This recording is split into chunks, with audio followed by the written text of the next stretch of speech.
What's up, everybody, and welcome to MSI Cooldown. RNG, they complete the sweep.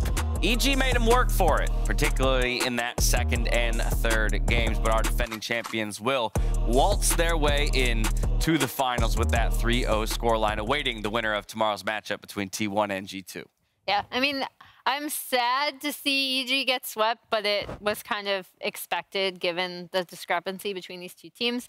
Things I'm super happy about, though, they didn't, outside of like game one, which was just a mega stomp and kind of a not great draft, they hung in there, right? Like, they kept trying to make plays. They kept trying to do things around the map, which I always appreciated, especially in this third game. And also, like, there's still so much, I hate to use the P word, but potential for this team because of the young players, because of the way they play around them. JoJo was able to have some really strong showings individually, which I really liked. So hopefully, at the very least, EG exit with a few more fans, because it's a very fun team. I was going to say, I think NA's biggest fan, Vedius, will agree that there were definitely some highlight moments within this series for EG in a matchup that they were very much expected to lose. But ultimately, I think that just goes to show as well RNG's composure in these games where they're still able to, in the late game, find those creative angles and find the right fights to close it out. Yeah, and like you're seeing on your screen right now, a pretty incredible engage from RNG where the fight did end up going awry for them, and massive props to Inspired for being able to find this play. And I've witnessed firsthand Inspired doing these type of plays. I was talking backstage about that Misfits Rogue series where he was able to get a pentakill on this champion, but it wasn't quite enough this time round. And I think that for EG,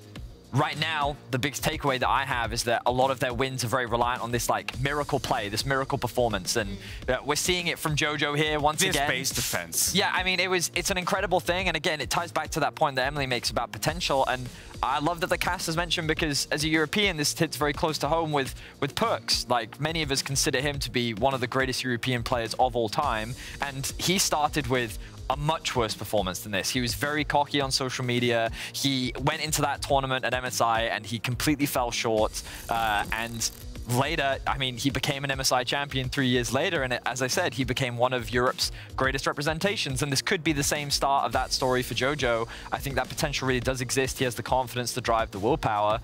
Just right now, he hasn't quite hit his peak yet.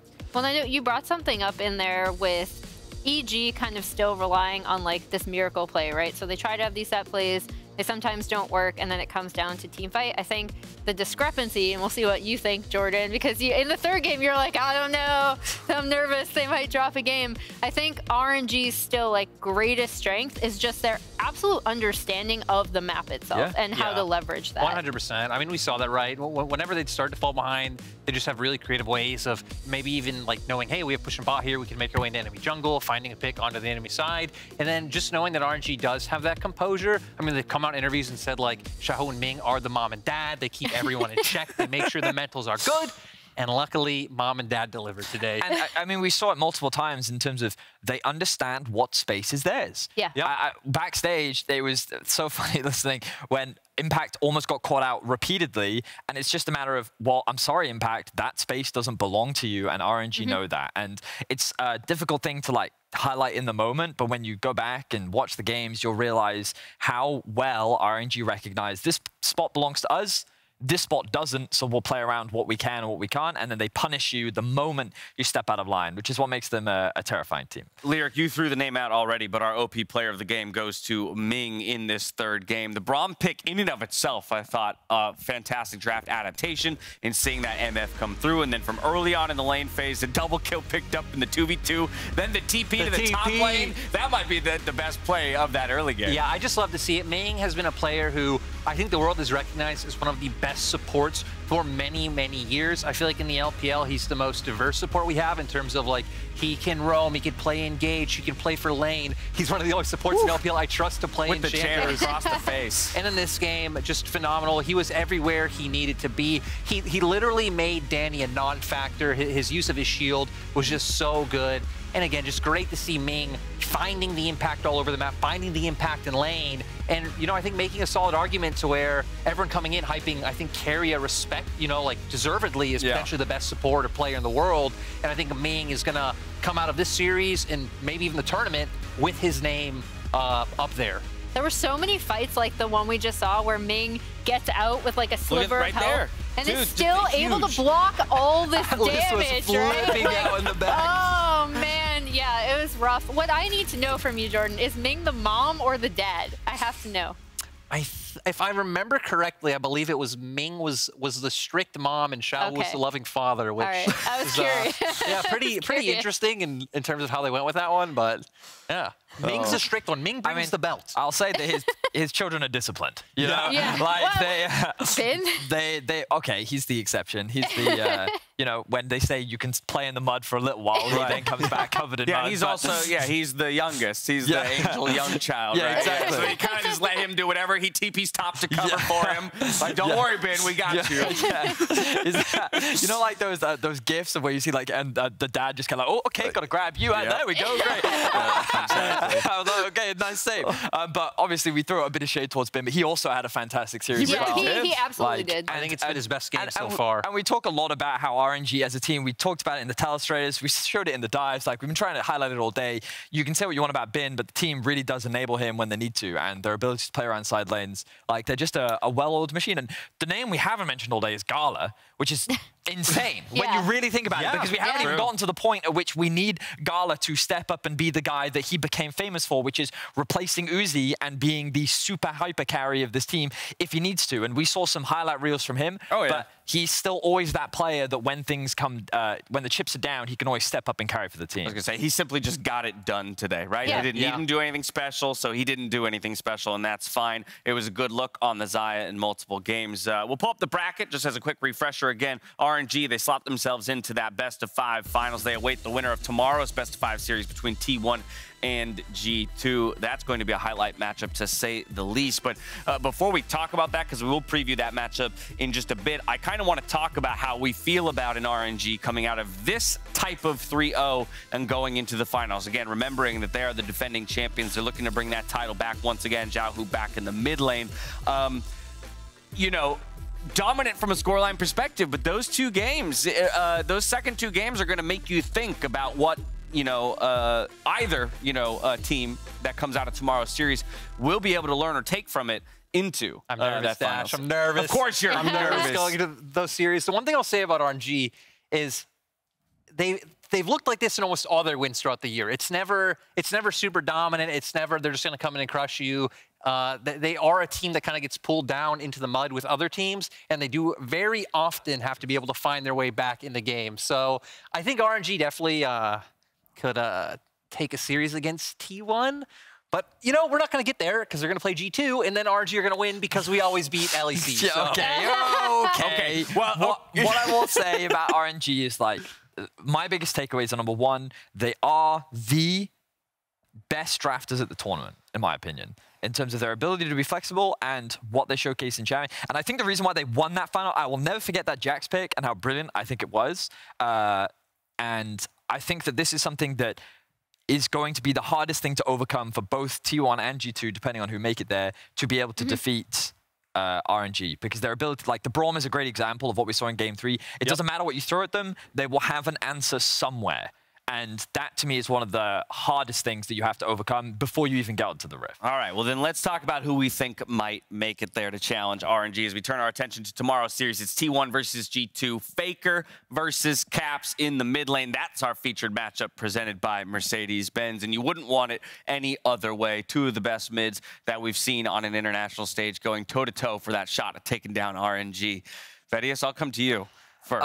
Yeah, I mean, it's super exciting. I've had the pleasure of casting both of those series in the past, and I will get to cast another one tomorrow, which is going to be great. I will say that often when you see these two go up against each other, G2 are very rarely the favorites. Often, I think that when we think back to 2019 in particular, G2 is considered a strong team, but depending on who you spoke to, they were either number 3, number 2, or number 1, but more often than not, I found that T1 was always the favorites. And one of the things that happened a lot in 2019 was G2 would draft scaling to kind of beat T1. I think that they had a very good draft approach that made them a good answer into T1, and they found ways to shut them down. My concern right now is that T1, their early game is just as dominant as it always has been. I think that they look very convincing, but I feel like that this team is much better at adapting and evolving than previous iterations one, or at least compared to the 2019. And I don't know if G2 have the same level of on-the-fly flexibility that they used to have. So on paper, I would predict T1. But what are you doing? What do you want from me? Mr. What do you want? Mr. NA comes out, delivers the rant for LCS, and you know what I'm gonna say? I believe in G2. Yeah, but that's because you want them to win. Because you think they're a better matchup to make me monologue on G2's behalf tomorrow, okay? Right. Look, G2, I feel like we're going to come in tomorrow. They're going to have, I think, much better drafts in their second half where we got the weird things like the Riven coming out. They also bringing out the Corki. Go back to what you had before, right? Some aggression in the early game. You still have some scaling tools like the Ornn to be able to take these team fights. And the one area I feel like G2 really can outclass T1 is just Jankos and his creativity, right? A lot of his ganks can come at unexpected timings, and Gumayushi will be punished by every single one of them. G2 to the finals. Okay, interesting. So I'm just gonna compare them, I guess, a little bit more analytically. I really love what you brought up about timers and also what you brought up about T1 early game, because I think when you look at the way T1 were absolutely able to be so dominant early, it's because they have a really strong understanding, again, of wave timers and where they're supposed to be, especially with like FLICKR, you know, kind of delaying to the kind of what you'd think of as the second wave and then roaming top. Their top side focus, I think, is really interesting. That's actually why I don't think they'll go bot all that much. Sorry, Jordan. But, maybe they don't need to. Yeah, I mean, I think will deliver it. I do think, though, I'm glad that you brought up Jankos, though, because I think Jankos is so experienced and he has a really good understanding of the way that other teams do want to play around what we would consider like correct timers, right? So then it's a matter of, okay, can he disrupt the early game enough? I think the other thing that's kind of interesting about both of these teams is I feel like we definitely haven't seen what I think this T1 team is capable of yet at this tournament. And then G2 are all similarly very difficult to place because they came in looking so dominant, had the best read on the meta, and then just kind of like really faltered as other teams kind of started to figure them out.